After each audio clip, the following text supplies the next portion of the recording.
Phoebe, how are you? Good. Good. Well, we've made it here to the art house, and I was wondering if you could tell me who you are, what you do, and how we know each other. Okay. So who am I?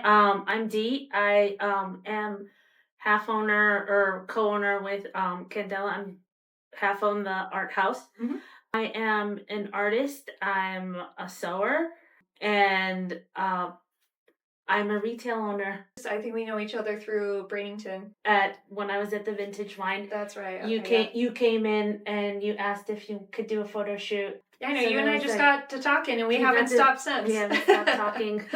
Well, Dee, you were lovely and opened up kind of about your story to me in the past, and I wanted to start by going back to kind of like when you were 8 years old, living in the Bay Area, and I know you said that you had a very like impactful epiphany that happened in your life. So I was wondering if you could tell me about what were you up to at that stage of your life, and what that epiphany meant to you at that time, because 8 years old is pretty young to have an epiphany. It's pretty young. So I always knew that I knew how to draw, but nobody knew that I did, because anytime I drew anything, I drew it small, and then teachers would say, well, you got to color it in.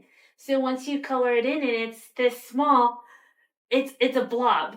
Every month at our school, the art teacher would come, and there was this one major project that you would do. And from that project, they would have like regional awards, like from this project that you did. And we were supposed to make collages of birds. And I knew what I wanted in my mind of these birds. And I went to get the magazines and the things to make the collage. And all the kids had taken all the colors. They had ripped out the pages of all the colors. So everything that was left over were pages with text on it. And in frustration, I'm like, this is all I have. So I took all those different color pages with text on it and stuff like that. I was just kind of like in my 8-year-old brain, I was just, screw it. I'm not gonna win anything. Who cares? I just want to get it done. And I'm just gonna have fun. I'm just having fun, whatever. I washed down the acrylic paints, and I put washes over, and I ripped pages, and I would put like colors that I wanted. And even then, I knew about balance and that kind of stuff, so I had balanced it out, and I said, okay, I'm done. And I was like, oh, okay, I like it. The art teachers came to assess, and I remember one of them went like this, and went like this. And then the two of them standing there, and then they kept going like this. And I thought I was going to get in trouble. Like, oh my gosh, this is horrible. Now that I look back on it, it was pretty sophisticated. it was something different that you don't see from an 8-year-old. Yeah. So that's when they started taking me and other kids into other classrooms and testing us on certain things, on our artistic abilities, or were we thinking with the right side of the brain or the left side of the brain, and giving us puzzles and stuff.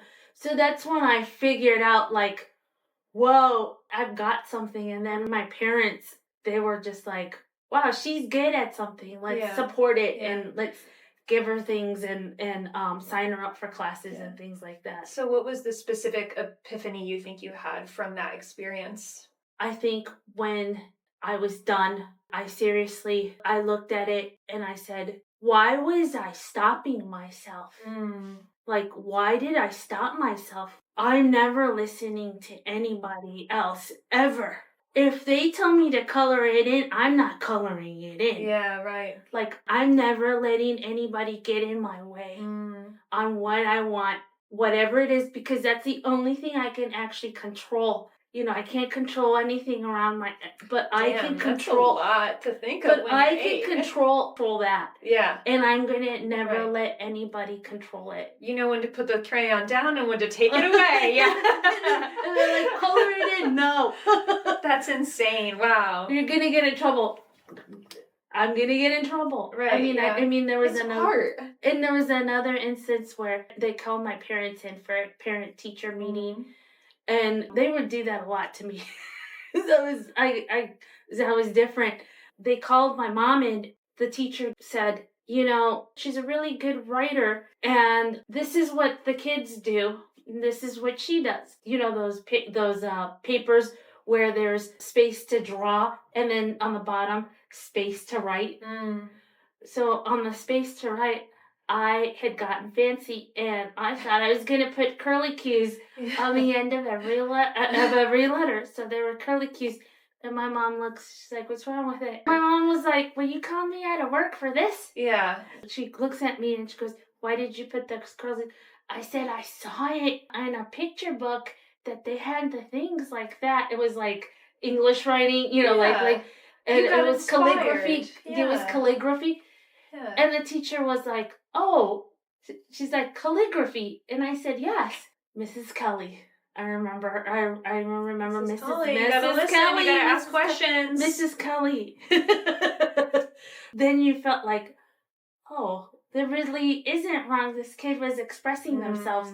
And then after that, like, I guess they were trying to figure out how to understand us or teach us better, or like pinpoint something. Yeah. Like, not every teacher is teaching to expand their students to think outside the box. I don't know how much it's changed from then to now, but I can imagine a lot of people being like, no, this is the only way to do it, and you're not following the rules. And it's like, well, art really doesn't have a lot of rules. That's kind of why art is special. When you're artistically inclined, you're going to take it into science, math, writing. So you're a little bit goofy at it, but you're still doing it, and you're doing it your way. And I would get in trouble a lot, but it wasn't really trouble. It was just like, she's doing something just a little bit different. Yeah, I think that speaks a lot too with the lack of understanding. And it's like, well, if you really want to understand someone that's so different than you, you have to ask questions. You have to ask questions. Yeah. I think it was hard for me from like grade school, middle school, junior high, and high school. The teachers were cool. They understood me. I mean, in high school, I had 2 jobs. I was helping raise my younger brother. Life was just a lot for me. I was always tired. And if it wasn't for 3 teachers, I wouldn't have gotten into college, because they helped me put a portfolio together. They're like, she's smart, but her grades are this because she's, there's a lot going on. But let's get her to where she needs to be. And they helped me put a portfolio together. They wrote letters of recommendation and stuff. And I got into 3 schools. And the School of the Art Institute, the first day I was just like, I can't do this. And I crossed the street and signed up at Columbia College. That was my dream, to get into the School of the Art Institute of Chicago. So I get there, and it was very too goofy. Like, it was the early 90s, and everybody, had that Marilyn Manson, like, white face, like, a little too artistic. I had that already. I was thinking, like, how am I going to get a job? Right. How do I grow this other part because you know how to step outside the bounds, right? So it's like, how do you use that as a tool to then help you get that job you need? Yeah. So I want a job in the art market. What are those jobs as illustrator, as commercial artist? Like, I am already an artist. That's in my head. I need to learn business. I need to know how to market myself. I need to know what jobs I can get in the art field. And when I went to Columbia, every professor or teacher that was teaching a specific thing, they had a job in that field. Yeah, interesting. So the teacher that was teaching marker indication, which that is a class that they teach you how to use your markers, he was a famous illustrator and illustrated for a lot of magazines and ad campaigns. So to me, that was just like, okay, that's who I need to learn from, and that's what I need to learn to do. Right. Yeah. You got to learn the energy of art business. So you went to Columbia then in Illinois, but you ended up not staying there the whole time. So do you want to talk about what you found after leaving and why you left? So home life was difficult. My parents were getting divorced at the time. When you try to get loans or, like grants and things like that, they look at your parents' taxes. Yeah. And they were looking at my father's taxes, which he's making pretty good money, but I wasn't getting any of it. So I couldn't get any loans. I couldn't get any financial assistance. Yeah. So I had 5 jobs. I had all these jobs after school, before school, and it was getting to be a lot. By junior year, money was starting to get thin, but I still had some savings. And my mom said, look, your brother has the HADD. It was the early 90s, so the people were still kind of like, we don't know what this is, but Yeah. You mean ADHD? ADHD. Yeah. No, that's okay. I've done that so many times. You were saying so she wasn't aware of what that really meant for him. But we did have we had a family friend who was a psychiatrist and another psychologist. They got together with the school and they assessed my brother. They tested him for weeks and weeks, and they came up with a program with him because a lot of people have it, but they don't know that they have it. So my brother was basically a little guinea pig. And just for a new way of learning. Just a new way of learning. Yeah. And what they figured out was, okay, he does pretty good throughout the day with the kids, but at a certain point during the day, we're going to take this guy out twice for reading and for something else I forgot. So my mom said, look, I'm going to have to stop working and be there for this guy. She's like, I want to open up a daycare. And I'm like, there's a lot to ask from you, but can we use your savings to make this happen? Yeah. She's like, I promise that I'll pay you back later. And she's like, I know that school's really important to you and what you're doing is really important to you, but I'm asking you. She's just like, I'm just asking you, whatever you say, I'm okay with. It didn't take me 5 seconds. I said, I'll do it. So I dropped out and we opened up this daycare home. And then a year later, we were both able to get teaching certificates for teaching preschool. So did it work out? Yeah, eventually. And then also it gave me time to sew. Brent had given me a sewing machine because I needed it for an art project. I made this weird doll thing, and I kind of liked doing that. So all of a sudden I'm making these weird dolls, and then I'm selling them to make extra money. And then next thing you know, I have an artist rep. I did a little art show in the basement of this gallery, and this rep came. She took them all down, and I was like, oh, you gonna buy those? She said, my name's Pam DeLuca. I'm gonna be your new artist rep. I said, what? And she's like, I have a showroom in the merchandise mart. I'm gonna put them up. We're gonna take orders, and you need to buy a fax machine. She just told me what to do, and I said, I was just like, okay. And I think that was such a neat thing that she saw potential in it, in these little weird dolls. And she was right. 2 weeks later, I started getting faxes for orders. And then I was just learning as I was going, like, what is N30 mean? Or this means this, that means rush. Or that means COD means cash on delivery. So you fill out this thing, give it to the postman, and then when they get it, they get a check. Is that your first official business that you had? That was the first official business that I ever had. Wow. And how old were you at that point? I was 21. That is exciting. That is so exciting. I was 21. It was just kind of like, okay, what's happening? Okay, let's just do it. Then and even now, they're like, people ask, yeah, what do you do? And then you're like, oh, I make dolls. Yeah, it's like weird, okay, weird. And it's like, no, it's not like the Marie Osmond kind of dolls, like, which that's okay to do, but no, mine were whimsical and fun and like kind of childlike. So what was it like having an art rep, and like, is that still a thing today? Because I come from a world where that's not part of what I do either. So what does having an art rep do for someone? So having an art rep or manufacturer rep, if you deal in goods like jewelry or honey or jam or something like that, to have a manufacturer rep or art rep, I think more than before the internet was a big deal. Because that's how you get your things to retailers. So if they have a showroom or they're on the road, earrings, I think they have their whole kit and caboodle with them, and they haul it into the store or museum or wherever, and then they show you, this is this doll, and then, I'm interested. Okay, I have a whole bag here of these little dolls. So they're the ones getting the word out for you, and they have the connections, it sounds like. And then you give them a percentage of the sale. Right, okay, yeah. So it's kind of like fair now. Yeah. Like now fair, it has kind of taken over.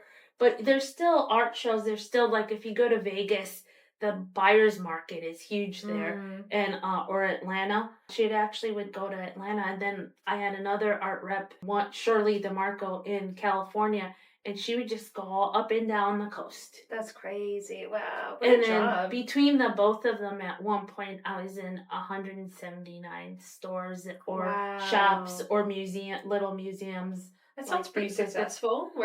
Sounds successful. Yeah. Was it good for you? It was good. It was good for me. Yeah, it was pretty good for me. And then I just kind of, at a certain point, I burned out. Yeah. Because it was a lot. I'd get a $500 order, which is pretty, even now it's a big order. It is, yeah. And that meant I had to produce that $500 worth of dolls. $500 worth of dolls. Was it always just you, or did you have help ever? I had some interesting help. I had, once in a while, I would have 2 teenage girls come and help me after school. And then the other help that I had was our neighbor and this is what we had then moved to California. We weren't in Illinois anymore, in Chicago. In our apartment complex, there was this little lady who had a son who had just come out of prison.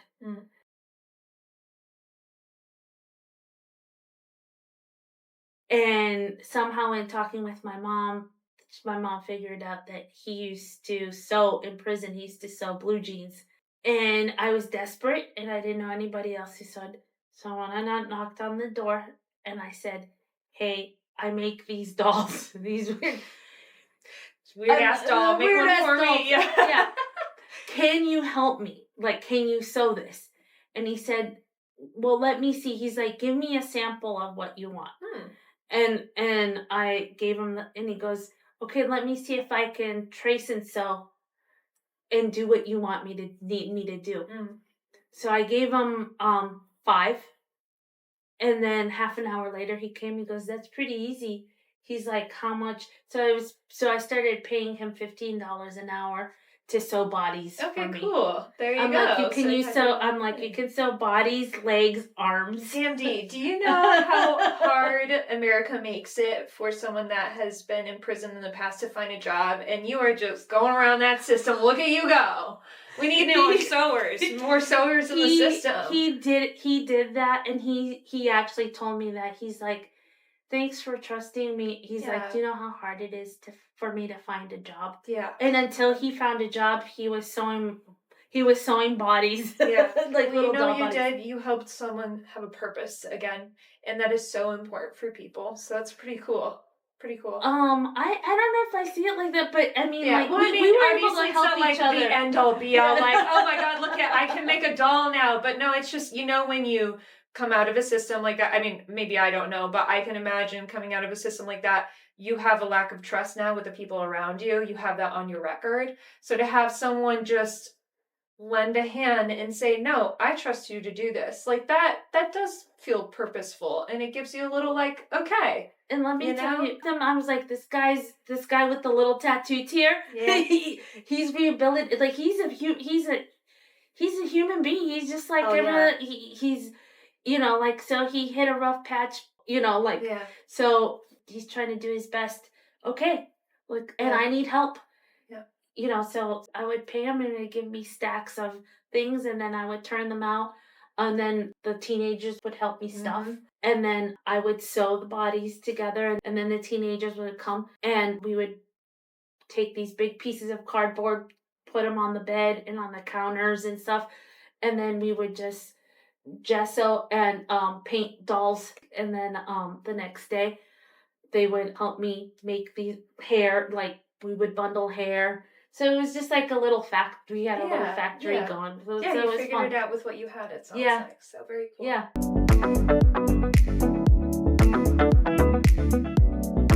I know there's so many other art things that you have done, which, like, honestly, if you want to know, just come into Art House and figure it out, because Dee will tell you about it. It's very fascinating. Tell me if there was a time in your life you experienced art and community together, other than the doll part, that kind of impacted you and maybe like gave you a new perspective on the art community.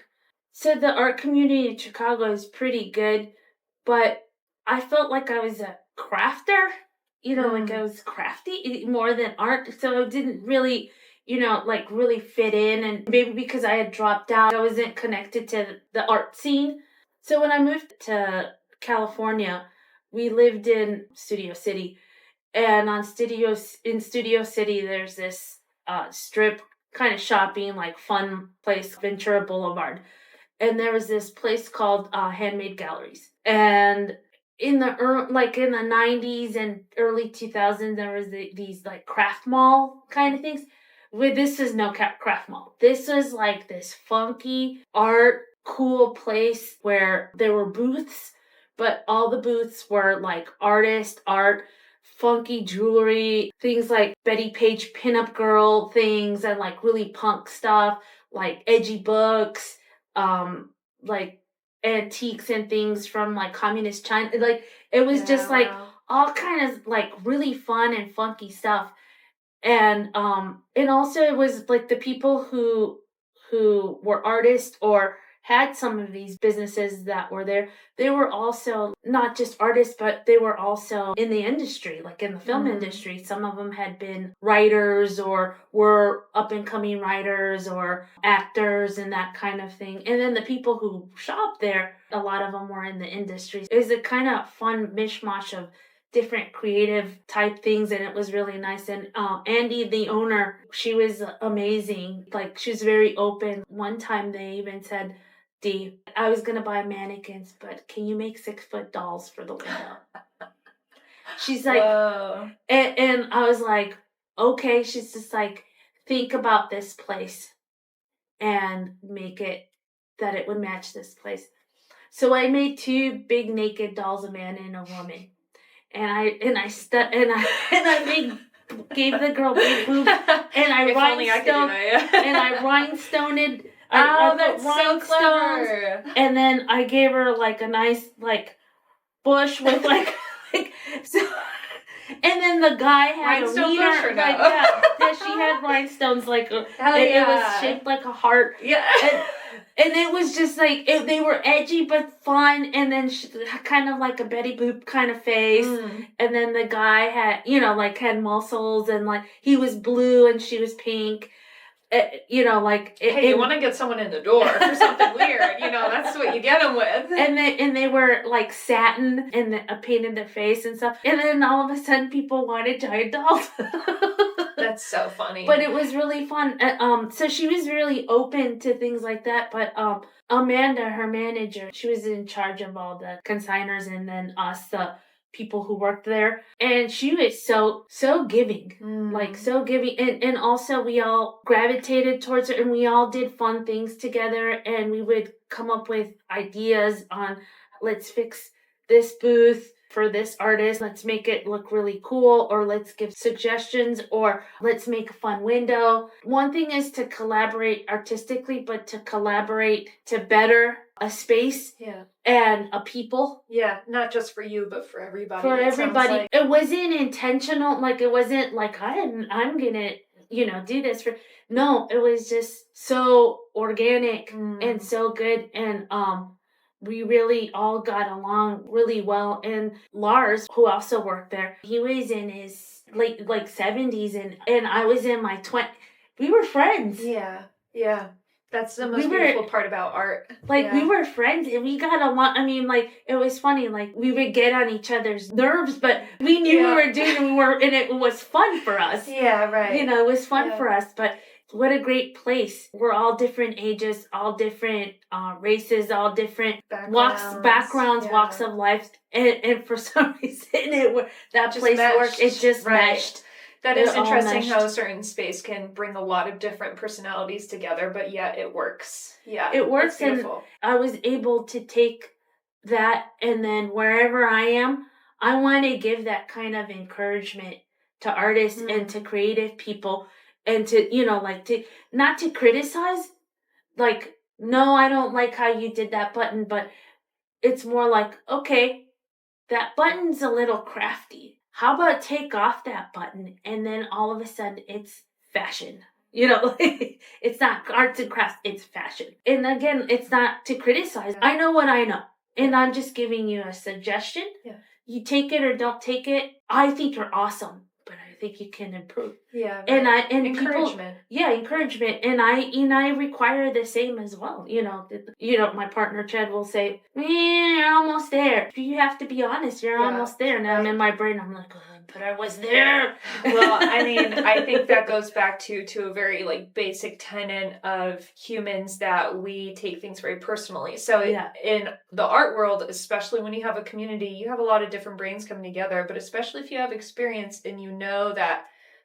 With a lot of things, taking away something is actually helpful, because we tend to pile on a little bit too much. Yes. But to be able to, one, as a person that's receiving advice, to say, I don't need to take this personally. It has nothing to do about my character or who I am innately, but this person is trying to help. And then for the other person to realize too, is the way I say this is very important, right? Because it can be a little more pointed, or it could be broadly, hey, I see like a craftiness about this. Is that what your intention was? And I think that's a really beautiful thing. I think that sometimes I can come off a little like bossy, but I've been put in charge of so many things where I've been the boss, and sometimes it might sound like that, but I try to catch myself. If I didn't tell you that, I'm not doing my job as a human being. I want you to succeed. Yeah. Well, especially as a boss, right? Yeah, I want you to succeed. Like, be better than me. I see potential there, so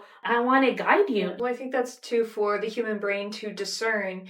Is this information being brought to me because this person is judging me for me, or is this person bringing information for me to help me learn, right? Because there's definitely a distinction there. Yeah, there's a distinction. People have pasts, people are not always kind. But I think it's important to be able to distinguish who is there to help me and who is there to hinder. And as long as you're not there to hinder, then, you can only say your piece. It excites me what other people are doing. It's not to copy you, but to be like, oh my gosh, this is so neat. I can't believe you, took these spoons and made rings out of them.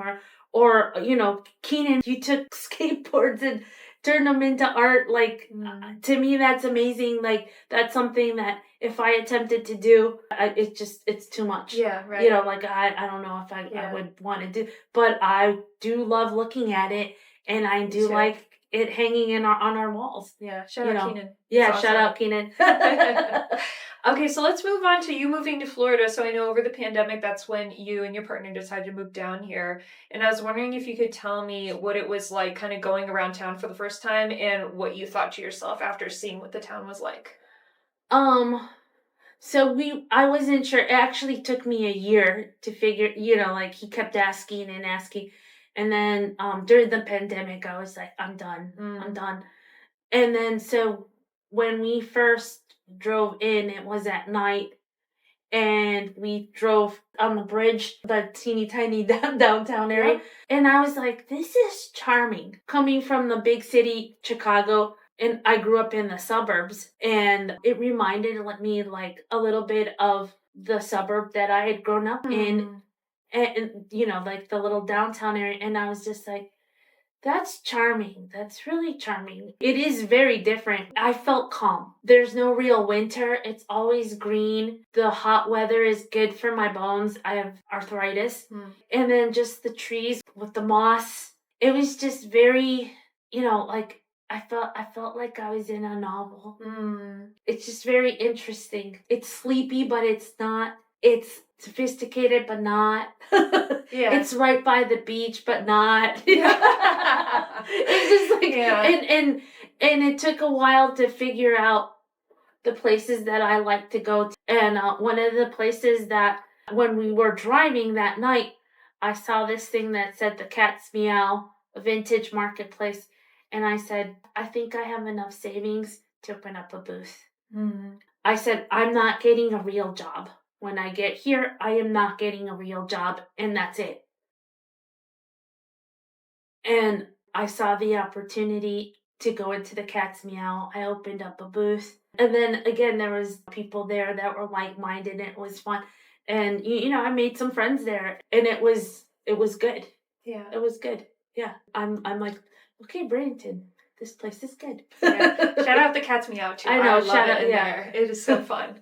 I'm glad you found that because I did too, and I was like, what is this place? It's also interesting because you walk in, it seems very small. That's something that was weird for me coming from New England, is all the buildings seem like dark and not open because the windows have to be like shaded all the time, Yeah. and the buildings aren't necessarily tall. So you walk into that, it's very unassuming, and it goes. Yeah. Like, it is it's like hefty. It's pretty big. Yeah. Yeah.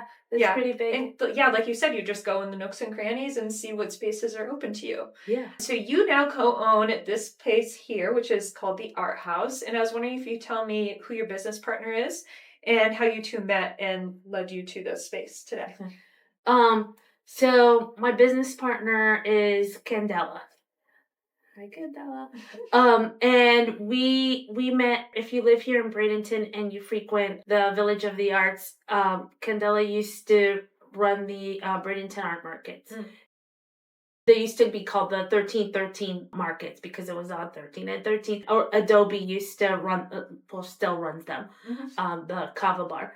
And she ran them, and I did 2 of them. One, someone else was running, and then by the time I got around to doing the second one, Candela was then in charge of the market. And I did one, and it was fun, and I sold stuff, and then it was cool. And then it was maybe months and months before I did the second one. And at the second one, she was very open and forthcoming. She goes, how can I get you to do more of these? She's like, this is great. And she's looking at my boots. She's like, this is so awesome. Like, this is great. And I just thought, like, how charming, like, wow. And then I said, all you have to do is ask. I'll do all of them. Just tell me when they are and remind me. And she goes, okay. And then later on that night, she came back and she's like, I really like what you do. Like, when you were here last time, I was really intrigued, like, on how you put a collection together and how it's just how you do things. And I'm not put together. She's like, seems pretty put together. And I just have an eye. I have an eye. You have a vision. I have a vision of what I want and what I want you to look like. So I think that's what she meant. And I was like, wow, someone's asking me to outright give you an pitch. She's asking me. Right. She's asking me to show her. So I was just like, yeah. I'm like, sure, I'll be your friend. Yeah. Come on, let's go. There's weird dolls over here where I am. Yeah. Sure, I'll be your friend. Right. Yeah. And then we had this idea. We were brainstorming, coming up with ideas. And one of the ideas was to have some kind of. And so we had this concept, and then we were also thinking, like, I need somewhere to sew because, we're staying with family and there's thread and junk all over the place, and that's where it shouldn't be. And it was just getting on everybody's nerves. We were looking for a space, and Jordan, who is one of the stylists here, I was friends with Candela and said, hey, our room it's a secret. We're moving. And I think it's available. And this room that we're in here now, that's what we came to see. Okay. So we were like, okay, a tiny little place, and then I can have a sewing machine here and put some, and then you can have a desk. And then when we came, the owner, we were talking to her, and she could see our vision, and she's like, how about you just take the whole thing? And I'm like, what do you mean take the whole thing? She's like, this room, that room, that room. And I was like, we can't. Whoa, hey, yeah. Like, what are you talking? She goes, don't worry about it. She's like, we're going to work it out. The way I dress and the way I portray myself is not very girly, but when it comes to decor, I was just like, icing on the cake. I want it to look like icy poppy. Icing on the cake, fun. You walk into a closet full of crazy things and fun things and colorful things, and I try on bracelets. Like, that's how I approach dressing, is just play. Just come in and play. It is. Isn't it fun? It's fun. I love it. Yeah. Because that's one thing I loved. I loved playing pretend, and I loved playing dress up. Frillier, the better. The pinker, the better. And then, you grow up and you're a teenager and stuff. All of a sudden you want, I only want to wear black. We have that too. But for the most part, I want you to play and be fun and be childlike in here. Yeah, live a vibrant life. Yeah. Oh, who's that? Who's that? Let's find out.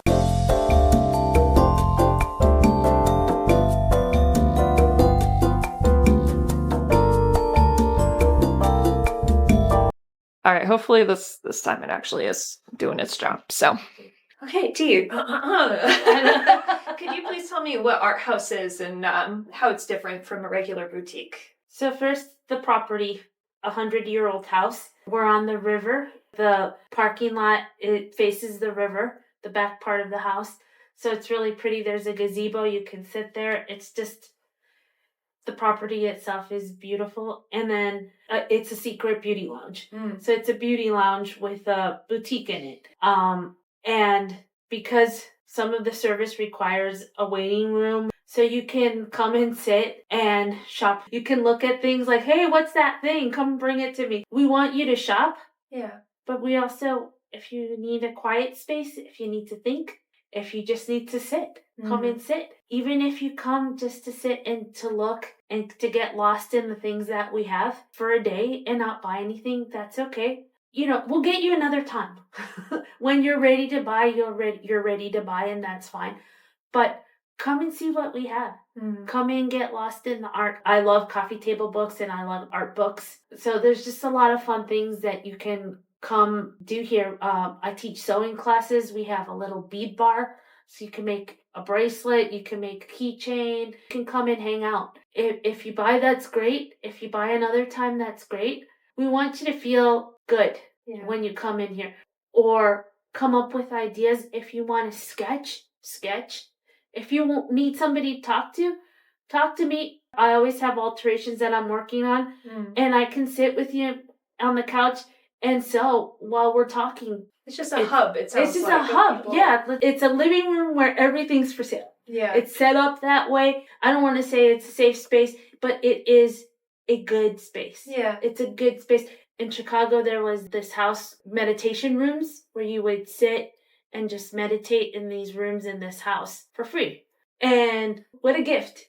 There's days where I wish I would have made a sale. Like, geez, I wish we would have made a sale. But then I think, wait a second, that day, so-and-so walked in, and then another person, and we had great conversations. Yeah. And we had great community. Like, someone wasn't feeling good about themselves that day, and I'm like, oh, come on, let's put on hats. Yeah. You know, like, forget your troubles. Try a hat. Love that. And we could all use that a little bit more. I think what you're trying to get at too is that's a community right there. You know, for someone who grew up in like the woods, all you could kind of find with the community was if you went to a certain school and you kind of had that baked in, or if you went to a church. And like, no shade to churches, but it's nice to have more third spaces like that. Yeah. And this is what that is a third space for Bradenton. Yeah, and that's how I grew up too. Like, I grew up where my church is a community to me. You know, I had church people taking care of me. When you're used to that, when somebody gives that to you, it's natural to want to give it back. Yeah. But it's kind of like Mr. Rogers. His mission was to bring people, in his mind, to God. Because he was a preacher. But how do you do that in a way that's not preachy? You're just, be a good person. Yeah. Right. You're be a good person. Well, that's being the church to other people. Right? Yeah. It's just helping be a them good person, and being there whether you want to join a religion or not or whatever. But he was doing what he felt he was sent here to do, is to be a good person and to teach community and to teach kids kindness and patience and slowing down. You know, like, yeah, that's a hard one for us too now. That's really hard. Yeah, it is. It's really hard. So I'm your Mr. Rogers. Yes, This place is Mr. Rogers land, where you know, we try to be earth friendly. I call it circular fashion. It's not thrift exactly, and it's not vintage exactly. It's things that we found that we feel that you should wear, and they're good quality. They're fun. Some of them are vintage. We don't want them to go into the landfill. Yeah. And then we choose companies and artists and things that we feel are earth friendly. Yeah, and that do the same process, right? That are reclaiming something and giving a new life. Yeah. So that's in a nutshell. I'm all about that. I am all about that. And I love it. And I can just see how this place can grow. And that's why we're doing things like this. That's why I want to do something like this, to get the name out there, because that's really half the battle, is just being like, hello, I exist. We exist in this town. This place it's open-ended. Yeah. And it's open to evolving. That's what it is. In my neighborhood in Evanston, there was this store called Bloom 3. And it was a florist. And it was never open. It was never open on the times that I wanted to go. Yeah. But I would go like this and study everything because it was sparse, but everything was artistic, and everything they had was concentrated on those objects and those. So if they had jewelry from a certain artist, it was a big focus on that thing. Or a big focus on these, whoever made these vases or whatever. I liked that concept. Yeah. To have just enough. Not fill it with tons of stuff, but fill it with things that were meaningful. Display it or keep it meaningful. So that you could concentrate on that jewelry in it, and it's nothing else is in the way. Yeah, I think that's beautiful. I don't think people realize that even if this isn't like top of mind, it's not like you're thinking about this with every piece you pick out, but you have lived in Chicago, you have lived in LA, you have moved around, now you're here, and you've met all different sorts of people, and that influences how you see the world. So when you have that experience, that's the best part of America, is the multiculturalism that we can experience together, because we're all from different places and we all have a different eye. So to me, that's really what the epitome of Art House is just seeing all those things mold together and inviting those other people that have those different aspects to come in. Come in and see. Yeah, come in and see. So I'm wondering specifically for you, Dee, what keeps you going when life puts roadblocks in your way? I think optimism and faith. I've always been optimistic since I was a little kid. If you're older, you probably watch these. If you're not, maybe you should watch these. But the Andy Hardy serials with Mickey Rooney, they would, gee, we need money for so-and-so. How do we do? Hey, gang, let's put on a show. We can do it. Oh, you'll bring the costumes. You'll bring this. And that's how I feel. Sometimes a problem arises and some people will go, oh, we're screwed. That's it. We're screwed. Right. That's it. No. There's no solution. I don't feel that way. I think there's always a solution to everything. So I never say I'm screwed. Oh no, this is it. This is it for me. Okay. That didn't work. Okay, what did I learn from that? First of all, what did I learn? Okay, I learned this. I said, don't ever do that again. Do this. Okay, let's do something else. What can I do? What do I know? When I moved to LA, the first couple months weren't good for me. I was basically homeless, and it was bad. One of my aunts said, come stay with me. I'm not going to charge you rent. Your mom's moving here in about 2 months.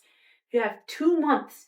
Hook up your fax machine. You have 2 months to figure out how to make money with your sewing, these little doll things that you make. You gotta figure it out. So I made a collection. Okay, that's not what I know what to do. That's what I know. I know how to do this. Yeah, right. So I went and I made a collection. I went to FedEx Kinko's. I made a little homemade illustrations of the dolls, made a little catalog, and then I sent them to the rep, and then I made another set, and I went store to store. Wow. And some of them would say, I don't need those dolls, but you know how to sew? And they would come to the back room. Can you make these bags? Yes, I can. How many can you make me by next Wednesday? I think I can make you 15. Okay, great. Here's some fabric that I want you to use.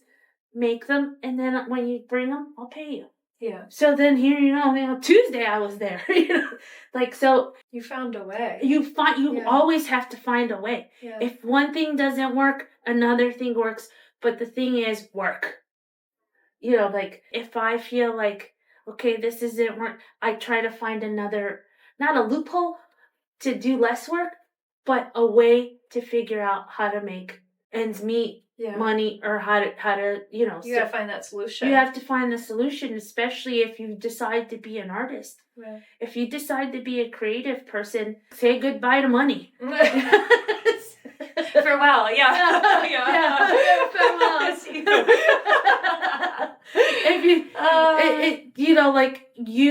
You can be comfortable. Oh yeah. But you're not gonna, you're not gonna be like. I grew up in a neighborhood where all my friends have kids and cars and homes, and I made that decision. It's like, okay, do I care for that? It's nice, but do I want to be free and do, and be an artist and I chose that. And you have to come to terms that, okay, I chose this, so I'm going to try to make myself as comfortable as I can, but I have to work my butt off at this thing. Yeah, don't I know? Yeah, you have to work. It's just to work for yourself and to work as an artist. You really have to. Yeah. You have to put forth the effort of making, and then the effort of selling and getting it out. Yeah. Okay, so Dee, now we've kind of gotten to the end a little bit. We're winding down, and we're now in the art house, and we are trying to get more people in and create a hub of community. These are all wonderful things. And I'm wondering now, what can we expect from Art House in the future? The thing we want to do with Art House is, you saw the property outside. We want to host events. We want to do pop-ups. If you have an idea, bring it to us. And we'll try to help you make it happen here. This is the perfect place for it. I feel like my role in life is I'm a good hostess. I feel like which is a gift. That is something that not everybody is prone to be good at. So. I like setting the scene. I like making the food. I like the whole thing, sending out the invitations and getting them back. I love the whole thing. So I see us as hostesses to this house. And we want to host pop-ups, parties, whatever it is that you want to do as a creative. If you say, Dee and Candela, I just made all this art and I want to have an art opening, let's make it happen. We just figured out that the veranda upstairs is a good place to do an art supply swap. Who doesn't have things that they don't use that you bought because you were going to get into, woodworking. And then you're like, you bought all this stuff, but you decide halfway through it, you're like, you know what? I'm a leather person. Yeah. And you have all this stuff. Yeah, you have all this stuff. Well, somebody's dying to learn how to woodwork. Let's trade, and I have tons of paint that I never opened. Yeah. I have pastels that I haven't used. So let's, another way to recycle. Another way to recycle. Let's do an art supply swap. Market yourself. We'll help and do your thing, but we have space where you can market yourself. Yeah. So that's what I feel that we want to evolve into, where yes, you can shop, but also let's host things. Use the property in the way that it was intended to be used. Yeah, I feel like the through line of that is we will and can do more. And we want to do more. So just don't stop asking questions and try. Just the try thing things. Is we can come up with pop-ups and events. That's cool.